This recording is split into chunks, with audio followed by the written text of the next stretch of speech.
somos amados y llamados por Dios, ¿vale? La vocación no es lo que hacemos, sino lo que somos. Entonces, ¿qué me pide Jesús hoy? ¿No? Tenemos una vocación hoy, no es algo que voy a hacer, que bueno, a ver qué Dios me dice en un futuro, no. ¿Qué me está pidiendo Jesús hoy en mi realidad? Pues, ¿hoy qué somos? Somos estudiantes, trabajadores, somos hijos, somos hermanos, somos amigos, ¿no? Pues el Señor, ¿qué te está pidiendo en tu familia? ¿Te está pidiendo igual más presencia? ¿Te está pidiendo más paciencia, más alegría? ¿No? El Señor quiere que vivas esa plenitud, esa dicha, ¿no? En lo que somos hoy, o en nuestra condición de amigos. ¿Estamos siendo esa luz en lo alto para nuestros amigos? ¿Estamos siendo el reflejo del amor de Dios? Pues no sé, os invito a que os planteéis cada uno, en cada una de vuestras áreas, ¿no? De vuestros llamados individuales, cómo lo estáis viviendo y cómo lo queréis vivir. Es súper importante cuidar nuestra vocación, ¿no? Porque a través de nuestra vocación, otras personas pueden descubrir su propia vocación de criaturas amadas del Señor, ¿no? Si nosotros no le decimos a alguien que no conoce al Señor, que el Señor le ama, ¿no? Y si lo transmitimos con nuestra alegría, con nuestras palabras, con nuestra propia vida, pues esa persona no se va a enterar. Y entonces, tú, por si alguien no se ha enterado, ¿vale? No estáis aquí por casualidad. O sea, el Señor ha tenido la iniciativa de pensaros, de amaros y de crearos. No estáis aquí porque sí. Y como vimos ahí en el vídeo, sois dignos del amor de Dios por el mero hecho de que existís, ¿vale? O sea que si alguien duda de esto, que lo tenga claro hoy, que por el hecho de existir, de que el Señor os ha creado, ya sois amados, y amados en abundancia. Entonces, aseguraos de que todo lo que hacéis sea por y para Jesús. Entonces, siguiendo con este deseo, ¿no? De profundizar un poco en esa primera vocación, ¿no? de existir, pues vamos a pasar a la segunda vocación, que es la vocación bautismal que tenemos los cristianos. Y por eso os voy a presentar a Cecilia Ruilova, que es consagrada del Regnum Christi, está en Madrid, y le vamos a dar un fuerte aplauso porque este año cumple 25 años de consagración.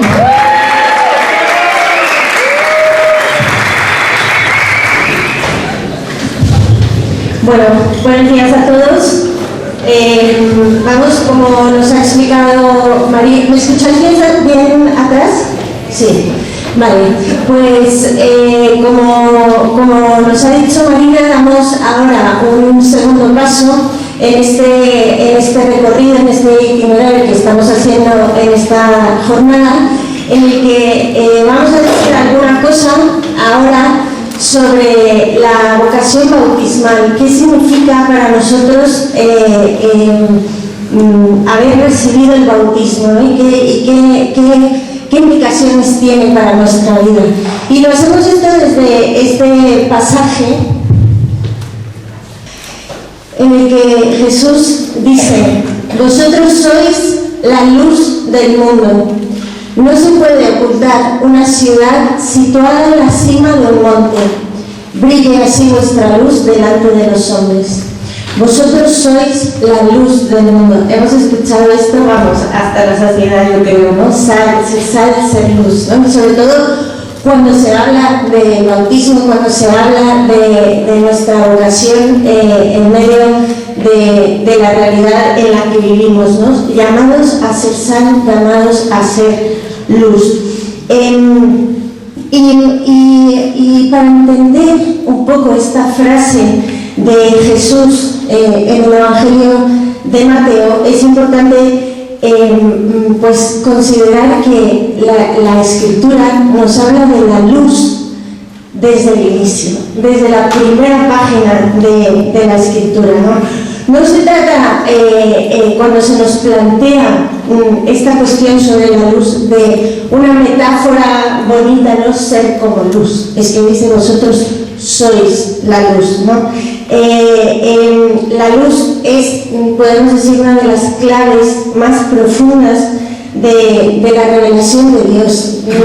A lo largo de toda la Escritura, Dios va usando para revelarse a sí mismo y para revelarnos a nosotros mismos esta imagen de la luz, ¿no? Y por lo tanto, si seguimos este desarrollo que se nos presenta en la Escritura, la luz aparece lo primero en la creación, después se revela como la propia identidad de Dios, después se hace visible en Cristo y solo después ya Jesús nos dice: vosotros sois la luz, ¿no? Y por lo tanto quisiera decir un par de cosas sobre esto que he dicho. Tenemos en el Génesis, como digo, primera página de la Biblia, esto, ¿no? En el principio creó Dios el cielo y la tierra. La tierra era caos y confusión, oscuridad cubría el abismo. Dijo Dios: hágase la luz, y hubo luz. Y vio Dios que la luz era buena. La primera vez que aparece la luz en la Biblia no es en un discurso espiritual o moral, ¿no? Como será quizá más adelante. Es en el origen mismo del universo, en la creación. Ya se nos habla de la luz. Lo primero que Dios crea no es al ser humano, no son los animales, no. Lo primero que Dios hace es la luz. Hágase la luz. Y la luz se hizo. Por lo tanto, podemos entender que la luz, como eso primero que Dios crea, es posibilitador de lo demás. Es decir, la luz hace posible todo lo demás, hace visible la realidad, permite orientarse, permite introducir el orden donde había caos, ¿no? Se nos ha hablado de oscuridad, de caos, de desorden. Que se nos describe así el comienzo como oscuridad, como vacío, como desorden, como caos. Y esta primera palabra de Dios rompe esta situación, aparece la luz. Y añado esta otra afirmación, ¿no? Vio Dios que la luz era buena. Fijaos que la luz en nuestra vida tiene dos funciones principalmente, que son iluminar y dar calor, ¿no? Pero la luz, nos dice aquí la Escritura, no es solo útil, sino que es buena. Es buena. Vio Dios que la luz era buena. La luz es portadora de vida. La luz es portadora de verdad. Es ese signo de la presencia creadora de Dios, ¿no? Es ese inicio de este proceso creador de Dios. Desde el inicio, por tanto, la Escritura asocia la luz con el sentido, con la presencia de Dios, con esa presencia que pone orden en ese caos, ¿no? Por lo tanto, tenemos aquí esta primera vez. Y nos vamos... Perdón, tengo esta gestión. Nos vamos en un segundo momento a esta afirmación de la primera carta de San Juan, en la que se nos dice: Dios es luz y no hay en él tiniebla alguna. Pasamos pues de la creación de la luz a la afirmación de que Dios mismo es la luz. La luz ya no es solo algo creado por Dios, sino que nos habla de quién es Dios. Dios es luz, ¿no? No hay en él tiniebla alguna. Fijaros que no dice Dios tiene luz, o Dios ilumina, o Dios da luz, sino que nos dice Dios es luz y no hay en él tiniebla. Es decir, no hay en él mentira, no hay en él engaño, no hay oscuridad, no hay mal. Dios es luz. Su presencia ilumina, su presencia revela, su presencia da vida, ¿no? y verdad. Y por eso, a lo largo de toda la Escritura, cuando se nos cuenta la historia del pueblo de Israel que va caminando, ¿no? Se nos habla de cuando caminan con Dios, se nos habla de que caminan en la luz. Mientras que cuando caminan separados de Dios, se nos habla de que caminan en la tiniebla, en la oscuridad, ¿no? Y este es un lenguaje bíblico que hemos también asumido nosotros, ¿no? En la propia vida. alejarse de Dios es estar en la tiniebla, es estar lejos de la luz. No como un castigo externo, podemos decir, sino como esa pérdida de orientación, esa pérdida de sentido, porque nos hemos alejado de la luz, ¿no? Y damos un paso más.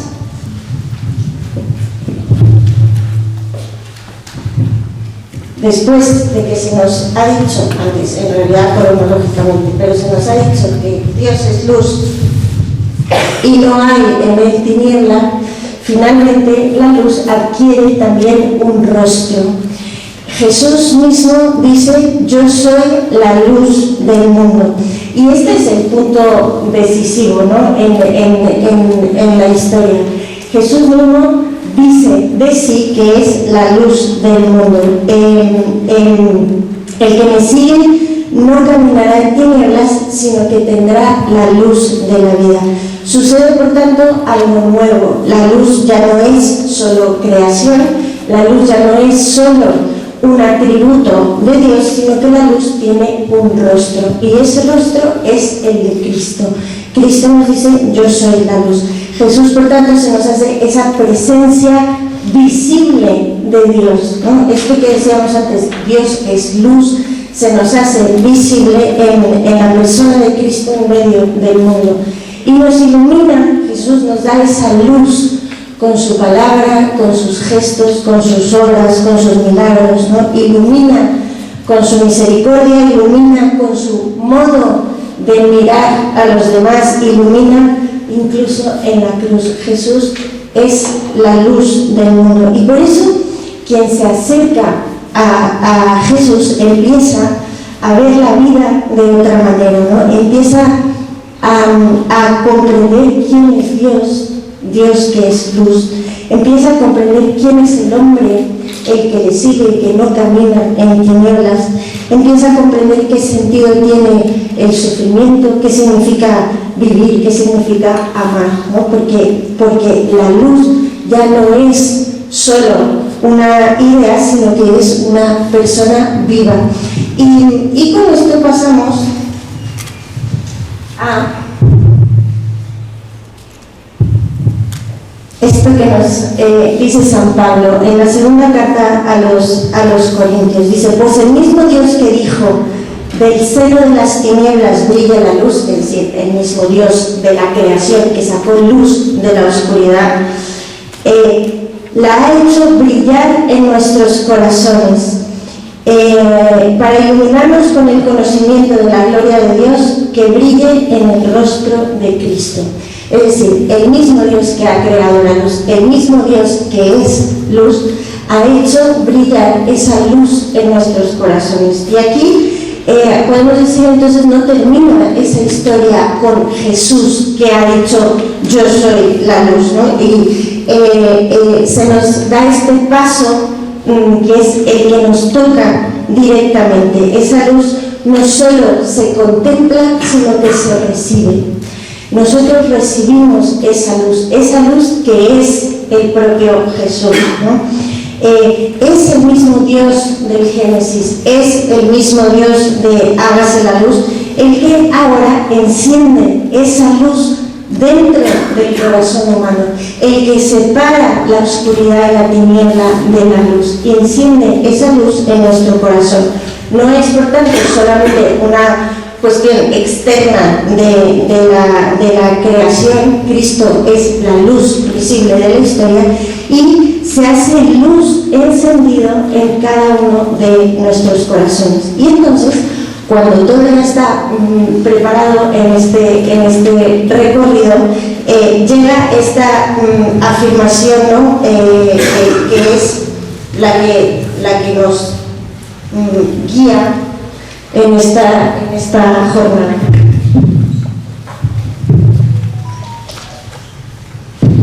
Vosotros sois la luz del mundo.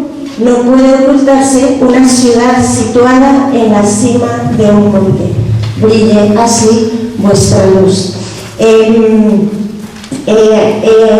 Esa luz que ha sido puesta en nuestros corazones ahora se nos dice para qué ha sido puesta, ¿no? Y se nos hace esta llamada a brillar, a no mantener esa luz para nosotros.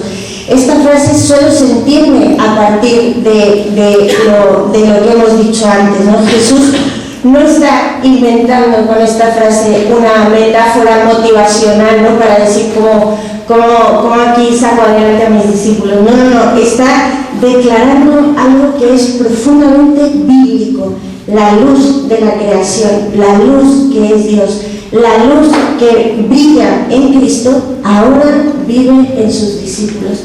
Esa misma luz.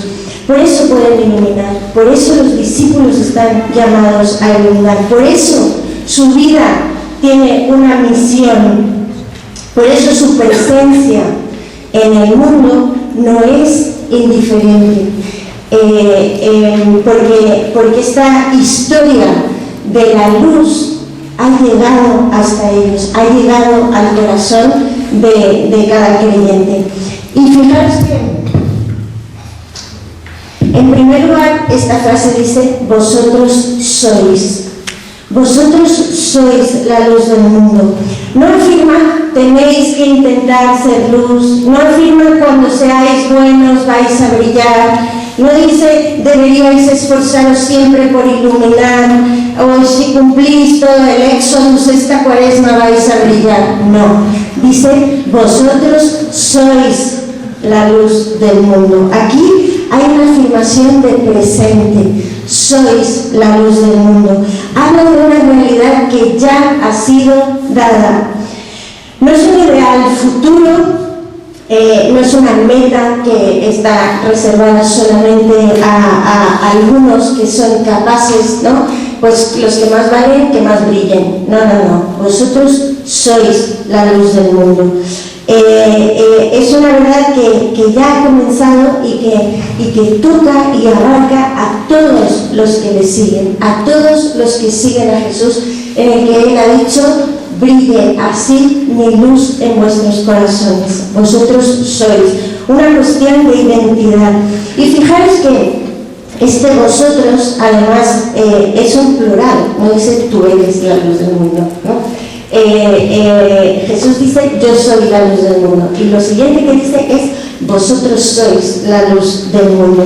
No se dirige, por tanto, a individuos aislados, sino a una comunidad de discípulos. Vosotros sois la luz del mundo. Esta identidad, fijaros, lo sabemos, no depende del pasado de cada uno, no depende de nuestras capacidades personales, no depende de nuestro carácter, no depende de nuestro estado de ánimo, ni es una conquista espiritual o personal, ¿no? Yo conquisto la luz y entonces podré iluminar. Es un regalo. La luz es un regalo que ha sido puesta en nuestros corazones. Por tanto, la clave de la cuestión no está en preguntarse, pero ¿y seré capaz de iluminar? Sino es hacerse esta pregunta: ¿de quién soy? ¿Dónde está mi corazón? Porque en mi corazón está la luz. El cristiano no es la fuente de la luz, nunca lo ha sido. El cristiano no tiene luz propia. El cristiano recibe la luz. Y esto, podemos decir, es como ese ejemplo, ¿no? Como la luna refleja al sol y nos ilumina la noche.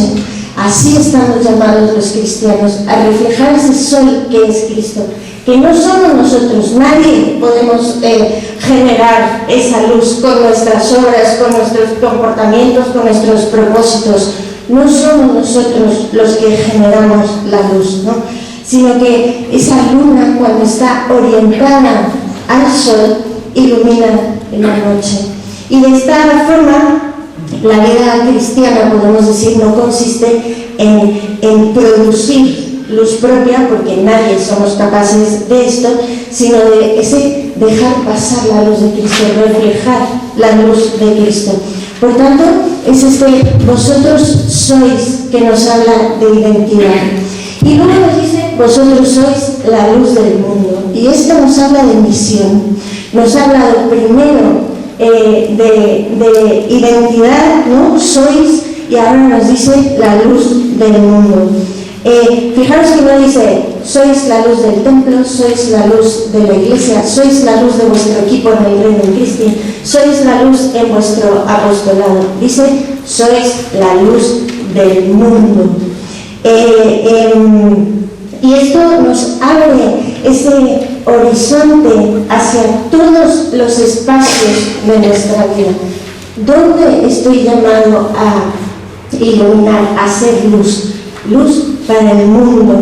Todos los espacios de nuestra vida, nuestra familia, nuestro trabajo, nuestros amigos, nuestros estudios, cada uno donde esté, ¿no? Fijaros que la luz existe para iluminar lo que está fuera de sí misma, ¿vale? La luz no se ilumina a sí misma, sino que la luz refleja hacia afuera. Y entonces lo que sucede es que no define lo que hay fuera, ¿no? Lo que hay fuera está ahí. La luz no lo define, la luz no crea realidad, solo lo ilumina. Y entonces en ese acto de iluminar revela identidad. ¿Qué hace la luz en la oscuridad? Nosotros encendemos una pequeña luz y entonces se nos revela qué es aquello que está fuera y que nosotros no podemos ver, ¿no? Revela identidad. Y aquí ya tenemos una pista de esto que significa ser luz para el mundo. Recordarle al mundo con mi propia vida cuál es su identidad, quién es y a qué está llamado. Esto es iluminar, desvelar algo que está fuera de mí y que es identidad, ¿no? Por lo tanto, la luz, si está encerrada, pierde sentido, porque la luz está llamada a iluminar, ¿no? La fe, por tanto, no está pensada para vivirse únicamente en ámbitos protegidos o privados o en equipo de reino. No es un refugio que nos separa del mundo, sino una forma de estar presente en el mundo, estar presente como luz, iluminar, revelar, ayudar a descubrir identidad, ¿no? Allí donde hay vida humana, podemos decir, allí está el lugar de la luz. Allí donde hay preguntas, allí donde hay heridas, allí donde hay búsquedas, ahí está la misión del cristiano. Y nos lo dice Jesús con esa imagen muy concreta, ¿no? Nos habla de esa ciudad en lo alto. No se puede ocultar una ciudad situada en lo alto. Fijaros que en el antiguo Israel las casas estaban blanqueadas con cal, sus paredes, para que reflejara la luz del sol, también en el día.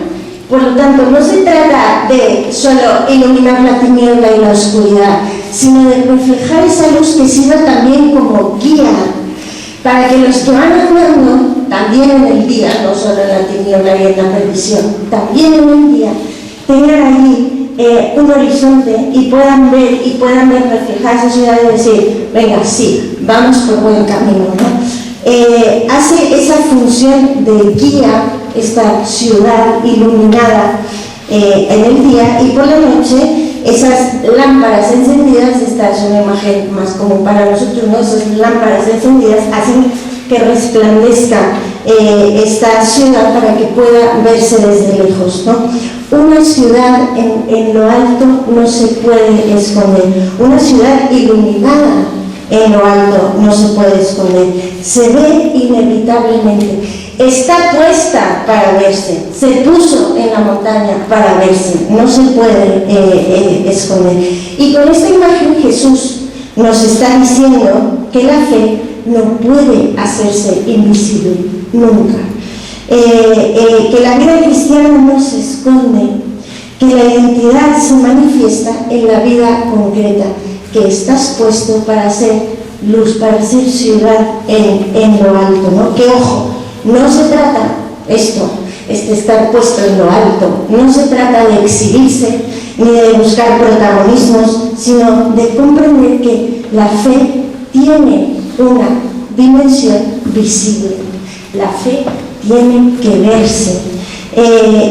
Se nota en la manera en que yo trato a los demás, se nota en la manera en que yo vivo con honestidad, vivo en verdad, se nota en cómo se responde al sufrimiento, en cómo se ama, ¿no? Nuestra vida habla, nuestra vida, que está llamada a ser luz en lo alto, habla y tiene esta condición, ¿no? de visibilidad. Y luego esta ciudad en lo alto que ilumina, fijaros que nos permite dar un paso más, ¿no? Ya decíamos que Jesús nos habla de comunidad cuando nos dice vosotros sois, pero también con esta imagen de la ciudad, ¿no?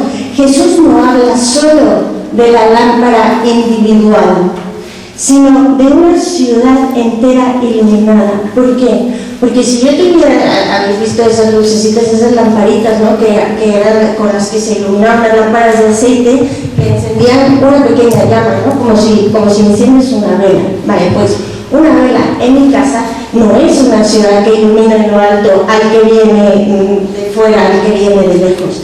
Y sin embargo, podemos decir, no viene la luz de un solo punto, sino de todas las casas. Están todas las casas iluminadas y entonces tenemos una ciudad iluminada, ¿no? Cada casa aporta su luz, aporta lo suyo, y entonces se crea ese resplandor que se hace visible. Y esta es la iglesia, y esta es nuestra comunidad. No es la suma de creyentes aislados que intentan brillar, sino que es una comunión que resplandece juntos, ¿no? Y se da una única luz que brilla de esa ciudad. Esta luz cristiana podemos decir que se aprende, se vive en relación, ¿no? Y cuando la fe se vive en comunidad, se hace creíble, se hace cercana. Cuando se vive en solitario, pierde esa función, ¿no? de iluminar, de ser esa ciudad puesta en lo alto. Y luego, esta cuestión de la visibilidad, ¿no? Jesús insiste en esta cuestión. La luz está hecha para verse, no por vanidad, no por un deseo de protagonismo, sino porque ilumina a otros. Una vida que ama, una vida que perdona, una vida que sirve, que permanece fiel, orienta a quienes le rodean, ¿no? y incluso sin palabras. Y finalmente, este pasaje nos transmite una convicción profunda. La luz siempre vence a la oscuridad, siempre. No hay nunca enciendes una luz que no vence a la oscuridad. Por más pequeña que sea esa luz, la luz siempre vence a la oscuridad. Y esto es para nosotros una certeza, no necesita imponerse con fuerza, sino que se enciende una luz y se hace menos oscuridad. La oscuridad retrocede siempre ante la luz, ¿no? Por lo tanto, podemos decir que una pequeña luz sí cambia un ambiente, sí cambia, sí se convierte en una presencia que transforma ese lugar donde está, ¿no? Un gesto de misericordia es luz ya en medio de la oscuridad, ¿no? Y cuando esa luz es la luz de Cristo en sus discípulos, la oscuridad no tiene la última palabra. Y esta es una certeza para los cristianos que a veces nos cuesta trabajo mantener. La oscuridad no tiene la última palabra. La luz, desde la creación hasta la Pascua, siempre ha seguido el mismo camino. Aparece, se abre paso y termina venciendo. La luz siempre vence la oscuridad. Y nos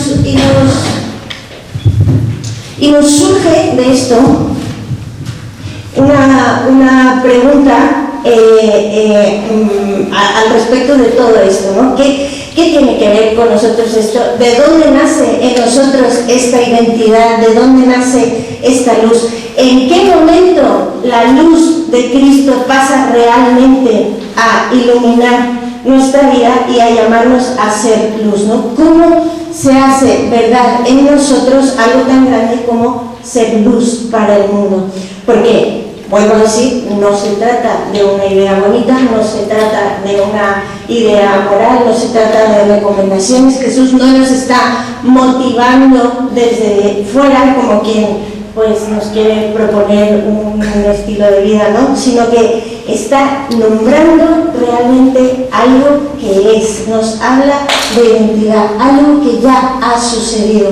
La luz de Dios, esa luz, vuelvo a decir, que creó el mundo, que se manifestó en Cristo, que brilla en el corazón del creyente, ha entrado realmente a nuestras vidas, ¿no? Y esta entrada no es una entrada simbólica, no es una entrada abstracta, tiene un momento concreto, un acontecimiento real en la historia personal de cada uno. Y ahí es donde aparece el bautismo.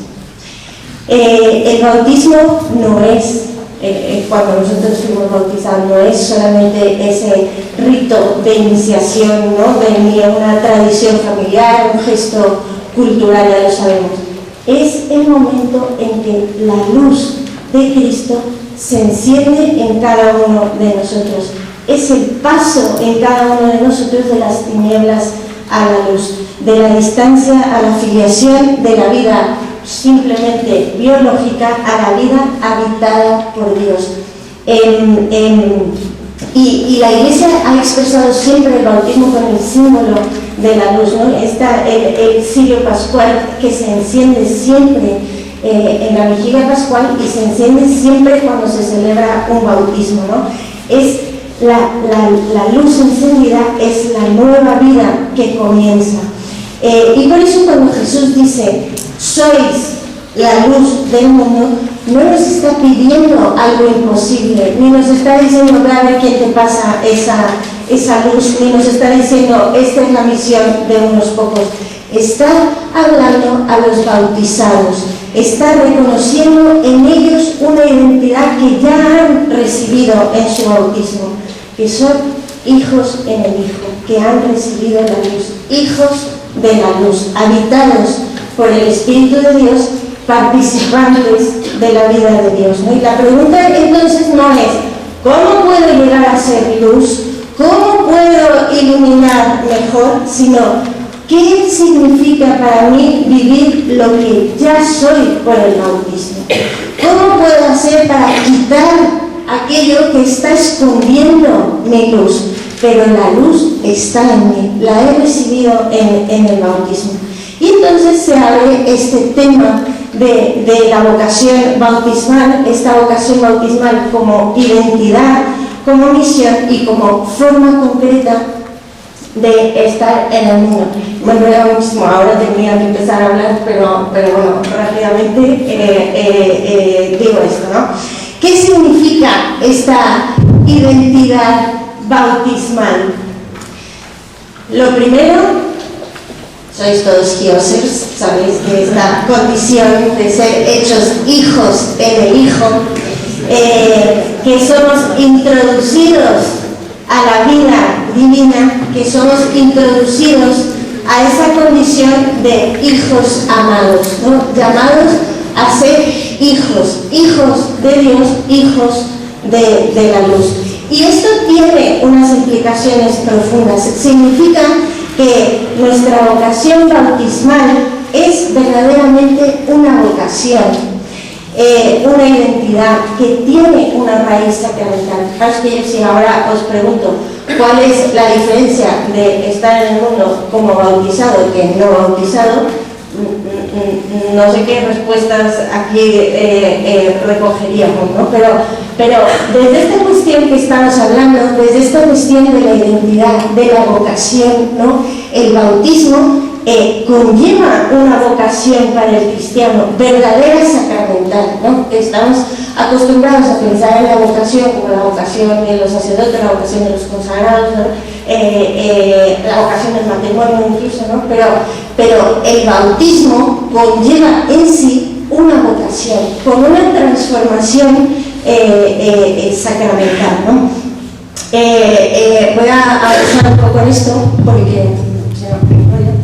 el bautismo implica que todos los que hemos recibido el bautismo en la Iglesia tenemos una identidad común. Fijaros que esto es una cosa que quizá nadie negaría, ¿no? Pero que luego en el día a día, cuando vivimos en el día a día nuestra vida cristiana y nuestra vida en una comunidad en la que además pues compartimos con los sacerdotes, con las religiosas o consagradas, con tal, y entonces empezamos ya en nuestro interior como a hacer divisiones interiores, ¿no? Y el bautismo tiene para todos los cristianos una llamada común, una base común que nos hace a todos los cristianos hijos de Dios. Este ser hijos de Dios es la única dignidad que existe en la Iglesia, la de ser bautizado, la de ser hijo de Dios. No hay otras dignidades en la Iglesia. Luego nosotros hemos dado dignidades humanas a personas, a tal, pero propiamente considerado el bautismo es lo que nos hace a todos los miembros de la Iglesia, hagamos lo que hagamos, seamos luego lo que seamos, tengamos la vocación que tengamos, nos hace hijos de Dios. Y por lo tanto la única dignidad que hay en la Iglesia es la dignidad filial, la dignidad de ser hijos de Dios, ¿no? Y esta es una dignidad común, ¿no? Todos los cristianos tenemos esa misma dignidad. ¿Por qué digo esto en este ámbito en el que estamos hablando de la luz? Porque además de esa dignidad común, el bautismo nos hace a todos partícipes de la misma llamada a la santidad y de la misma participación en la misión. Todos los bautizados, por ser bautizados, porque hemos recibido esa luz y hemos sido hechos partícipes de esa luz, estamos llamados a participar de la misma forma en la misión de la Iglesia. Por lo tanto, la misión no es la misión de los curas, no es la misión de las consagradas, es la misión de los bautizados. Y esta es una cosa importantísima que tenemos que entender, porque somos bautizados, estamos llamados a la santidad, a la misma santidad, a la única santidad, y estamos llamados a participar igualmente en la misión de la Iglesia, porque la llamada a la misión se deriva del bautismo y no de la vocación que luego cada uno tenga. Y por lo tanto, porque somos bautizados, introducidos a la vida de Dios, estamos llamados a hacer brillar esa luz. Luego, ¿qué pasa? Que cada uno lo hace según su propio estado de vida, su condición de vida, etc. Pero esto que por el bautismo recibimos esta llamada, hay que entenderlo bien. Esto, fijaros, lo que decía antes, ¿no? Es decir, ¿cómo estamos los bautizados en el mundo? ¿Cómo somos esa luz en lo alto, ¿no? Esta llamada a ser hijos en el Hijo significa que no estamos puestos en el mundo de la misma forma que un no bautizado, ¿vale? No es lo mismo ser bautizado que no ser bautizado. Hay una distinción sacramental profundísima en el que se introduce un verdadero cambio en la relación del cristiano con el mundo. El bautismo, fijaros, no arranca, no saca a las personas de su realidad concreta, no las saca de su historia, de sus vínculos, ¿no? Cuando decimos está en el mundo de una forma distinta. pero están en el mundo. Sucede algo profundo, es decir, el bautizado es tomado del mundo, así tal como es, en el lugar donde está, donde vive, y es transformado interiormente por el bautismo, por una transformación sacramental, ¿no? una regeneración. Somos hechos hombres nuevos, somos introducidos a la luz. Por tanto, el bautismo no elimina eso que somos, nos toma, nos regenera, y entonces aquí sucede lo grande, que por el bautismo se nos devuelve el mundo como misión. El mundo en el que ya estábamos antes de ser bautizados y en el que seguiremos estando después de ser bautizados. Pero por eso que pasa en nosotros, por esa transformación que sucede en el bautismo, el mundo entonces ahora se nos es dado no solo como el lugar que habitamos, sino como misión. Y esto significa ser bautizados. Y esto significa habitar el mundo de una forma distinta, en el que el mundo no es para mí solo el escenario de la vida, sino que el mundo es lugar de misión, porque yo he sido introducido, porque la luz de Dios ha sido puesta en mi corazón, entonces estoy llamado a iluminar ese mundo en el que estoy puesto. Y por lo tanto, esto, de todo lo que he dicho, es lo que hay que quedarse en la cabeza, que no es lo mismo que estamos puestos en el mundo como bautizados para iluminar el mundo nos es entregado como misión. Y por lo tanto, este ser luz en lo alto para el mundo significa esto, significa que mi presencia como bautizado en el mundo es una presencia que ilumina. ¿Por qué? No por algo que yo he hecho, no por cómo me comporto, no por lo que hago, sino porque tengo en el corazón la luz de Dios, y por lo tanto estoy llamado a relacionarme con el mundo, a vivir mi vida de esta forma nueva, de esta forma del que ha recibido la luz de Dios. Y brevemente, vale. Esto por el bautismo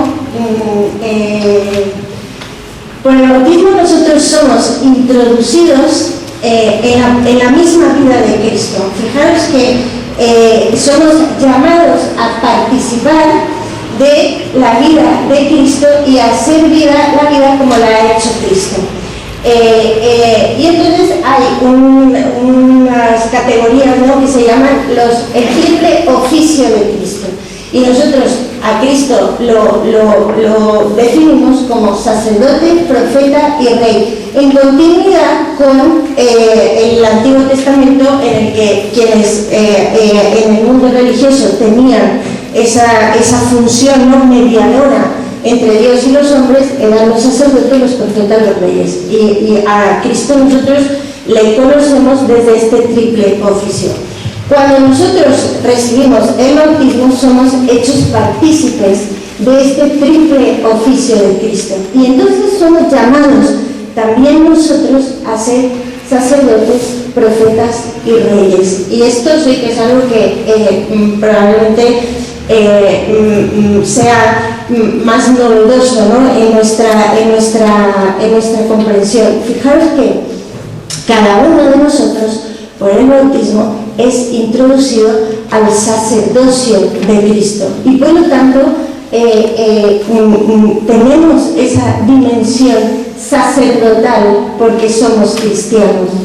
Esto se ejerce principalmente, este sacerdocio común, ¿no?, de todos los bautizados, principalmente sí se practica, sabemos, el sacerdocio ministerial, ¿no?, en los actos de culto, en la liturgia.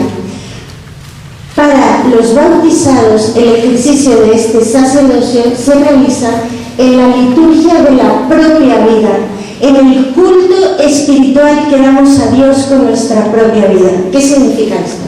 Significa que el sacerdote ministerial, el ordenado, cuando va a la Eucaristía, hace allí un ofrecimiento a Dios de las ofrendas que tiene allí, ¿no? Del pan, del vino, y hace una ofrenda de todo el pueblo que está allí reunido y consagra eso y lo ofrece a Dios. Bien, pues el sacerdocio de los bautizados es donde toda nuestra existencia se convierte en ese acto de culto y se convierte en ofrenda de vida. Y entonces también nosotros estamos llamados a consagrar toda nuestra vida y a ofrecer nuestra vida al Padre, no en el altar, sino en nuestra propia vida. Y eso significa que estamos llamados a ser sacerdotes.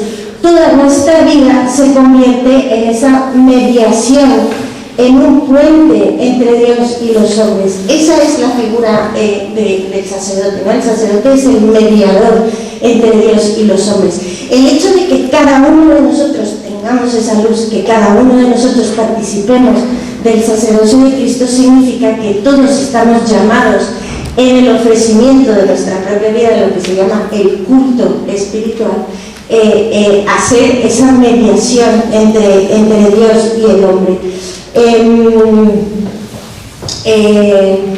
Sigo porque si no va a alargar. La dimensión profética. Sabéis que los profetas, lo que sabemos de ellos, están en el Antiguo Testamento y que eran aquellos que pues estaban constantemente anunciando a Dios y denunciando lo que estaba pasando en el pueblo, ¿no? El pueblo pecaba y surgía un profeta, el profeta estaba llamado a denunciar eso, que el pueblo estaba haciendo mal, y a llamar a la conversión. Bueno, pues también cada uno de nosotros estamos llamados a vivir esta dimensión profética por nuestro bautismo. Y esto implica conocer, interpretar y anunciar la verdad de Dios en el mundo. Esta es la llamada que tenemos cada uno de nosotros cuando entendemos, ¿no?, que nuestra presencia en el mundo es profética. Es profética porque está llamada a denunciar aquello que está en contra de la verdad del Evangelio y a anunciar la verdad de Cristo, ¿no? Y esto tiene su primera forma, ¿no? Esta profecía en el testimonio del cristiano. Nuestra vida está llamada a ser profética. ¿Qué significa eso? Que cuando la gente nos mire, diga: aquí hay algo que es distinto, ¿no? Aquí hay una luz que brilla, ¿no? El testimonio cristiano es una dimensión que es inherente a nuestro bautismo, ¿no? Decíamos, por el bautismo estamos llamados a esa misión. Pues una forma concreta de esa misión es el testimonio. Y esto se vincula con lo que decíamos antes de la visibilidad de la luz. Nadie puede ser cristiano de puertas adentro. Esto es en contra de la propia llamada del cristianismo. Es decir, no es que esto se queda en una dimensión privada o esto tal. Es que tu vida tiene que ser un anuncio profético de la verdad del Evangelio, de la verdad del Señor, ¿no? De esa luz que brilla dentro de cada uno de nosotros. Y por último, está esta dimensión del Rey, ¿no? Nosotros año con año celebramos a Cristo Rey y celebramos, cuando celebramos a Cristo Rey, el dominio, ¿no?, del Señor sobre toda la realidad, ¿no? Cuando al Señor le es entregada toda la realidad y sometida toda la realidad, ¿no?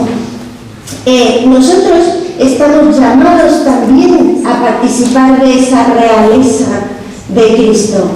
Esta dimensión regia de nuestro bautismo significa que estamos llamados a ordenar el mundo a Dios.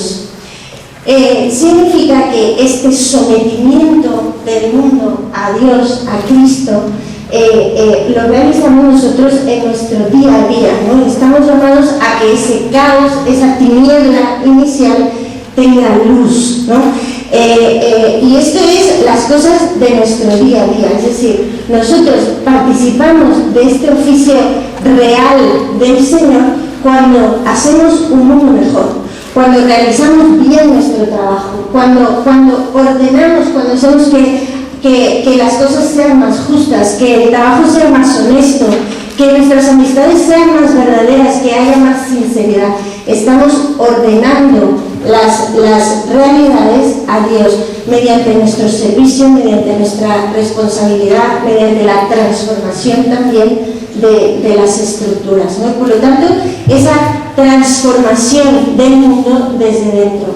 Decimos, por tanto, participamos de este triple oficio de Cristo, sacerdote, en cuanto mediación, en cuanto toda nuestra vida está llamada a hacer un ofrecimiento al Padre, una liturgia constante, profeta, en cuanto toda nuestra vida está llamada a anunciar lo primero con el testimonio y luego con nuestras palabras y acciones concretas, y este oficio real o regio, que es el de ordenar el mundo hacia Dios, ordenar las realidades temporales hacia Dios, transformar el mundo desde dentro.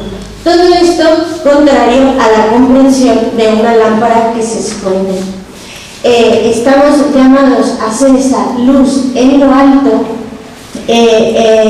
desde estas tres funciones, ¿no?, de nuestro bautismo sacerdotal, profético, real. No podemos esconder la luz que hemos recibido. Y por lo tanto nos aparece aquí de nuevo una claridad, ¿no?, después de haber hecho este recorrido. Haber recibido la luz no significa automáticamente vivir como luz y vivir desde la luz. Jesús nos habla con un realismo lleno de misericordia. Sabe también que en el corazón del cristiano hay resistencias y por lo tanto nuestras incoherencias, nuestros miedos nos llevan a situarnos de cara a la luz de distintas formas. Y aquí yo he identificado tres posibles tentaciones, ¿no? Porque esta vocación es real, esta luz que hemos recibido es real, pero también es real el combate interior, ¿no? Y por lo tanto, la primera tentación que identifico es apropiarse de la luz. Fijaos que no estamos exentos de esto, de creer que somos unos iluminados y que estamos llamados nosotros sí a iluminar la tiniebla, a sentirnos moralmente superiores de un mundo oscuro, de caos, de tiniebla, ¿no? Yo sí tengo la luz. Esta apropiación de la luz es contraria a eso que decíamos al inicio. La luz no es nuestra, no somos nosotros la luz, ¿no?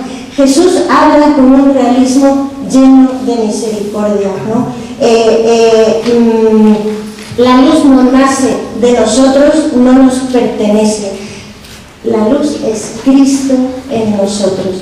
Y cuando olvidamos esto, la luz se vuelve orgullo, la luz como que se dirige a alumbrarnos, ¿no?, a nosotros mismos. Cuando no recordamos, la luz se vuelve gratitud, se vuelve humildad. Una segunda tentación es la de juzgar la oscuridad, en lugar de iluminarla. La luz no está para condenar, la luz está para mostrar, para revelar, para orientar, para sanar. No está para decirle a nadie lo mal que están sus tinieblas, está para iluminar. No define la vida de los demás desde fuera, sino que les ayuda a ver con más claridad. El discípulo no es juez de la noche del mundo. No nos ha constituido el Señor luz para juzgar la oscuridad. Nos ha constituido luz para ser presencia. Presencia de esa luz que acompaña, que orienta, que revela, pero no que juzga la oscuridad como desde fuera. Y luego tenemos esa última tentación de esconder la luz. El miedo, la comodidad, la fe vivida solo en privado, la idea de que pues cada uno a lo suyo, esto es lo mío, pero pues no vaya a ser que yo moleste a nadie si digo alguna cosa, ¿no? Jesús es muy claro: una lámpara escondida pierde su sentido. La luz ha sido dada para iluminar y no para esconderse.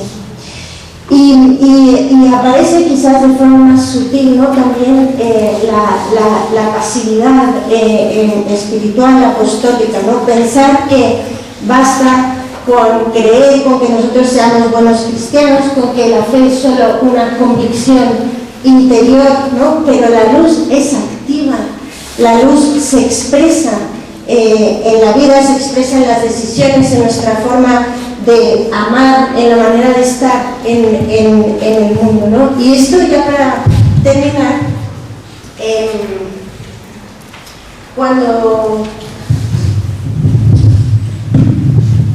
cuando Jesús en el Evangelio nos dice que hay que ser luz y que hay que ser como esa ciudad en lo alto, nos lo dice justo después de haber pronunciado las bienaventuranzas en el Evangelio. Es decir, esta parte de la luz es todavía una parte, la última parte de ese sermón del monte, que es el de las bienaventuranzas. Y por lo tanto, el camino para ser luz son las bienaventuranzas. No es la de constituirme dueño de la luz, apropiarme de la luz, juzgar la oscuridad. El modo concreto de ser luz es cuando se vive como Cristo, con ese corazón pobre, manso, misericordioso, limpio, constructor de la paz, capaz de mantenerse fiel incluso en el sufrimiento por el bien. Fijaros que no es una estrategia pastoral, ¿no? Las bienaventuranzas no son una estrategia pastoral ni una técnica de influencia, sino que es una forma de vivir la vida cristiana, es una forma de vida, es una forma de estar en el mundo desde esa llamada, desde ese corazón, ¿no? Y esa forma tiene un rostro humano, que es el rostro de Jesús. Yo soy la luz del mundo. Él es la verdadera luz vivida hasta el extremo. Fijaros que esta ciudad puesta en lo alto, de la que no podemos librarnos de la tentación del exhibicionismo, ¿no? Y de estar puestos en lo alto y de buscar lo alto, se nos revela aquí a imagen del propio Jesús que ha sido elevado en la cruz. Y que ha sido elevado por el Padre después de un proceso de descenso, ¿no? Y quería terminar con esto, con este pasaje de Filipenses, ¿no?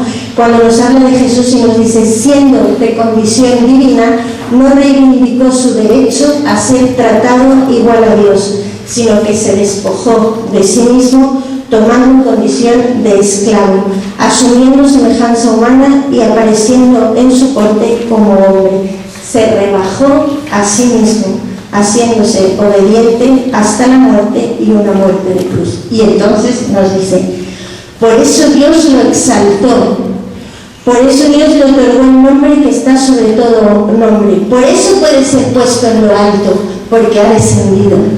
Nosotros somos esa ciudad que está llamada a ser luz en lo alto, pero ojo que nuestra vida no se trata de buscar subir, sino de buscar bajar, de buscar el descenso como Cristo. Y entonces el Padre nos pondrá en lo alto, como puso a Cristo después de ese descenso, ¿no? Ahí se entiende el corazón de la vocación cristiana, ¿no? La luz no consiste en brillar para destacar ni para imponerse, sino para amar hasta dar la vida como Cristo, dejar que Cristo viva en nosotros su propia manera de amar, ¿no? Y entonces sí, el bautizado se convierte en ciudad en lo alto, en lámpara encendida, en presencia que ilumina. No porque se mire a sí mismo, sino porque deja pasar esa luz de Cristo, ¿no? Y aquí, por tanto, esta última idea, ¿no? La verdadera luz no es la que llama la atención, no es la que deslumbra. Fijaros que molesta es la luz que deslumbra. La verdadera luz es la que hace posible que otros encuentren el camino. Y esta es nuestra vocación y esta es nuestra llamada a la misión, ¿no? Hacer posible que otros encuentren el camino. Muchas gracias.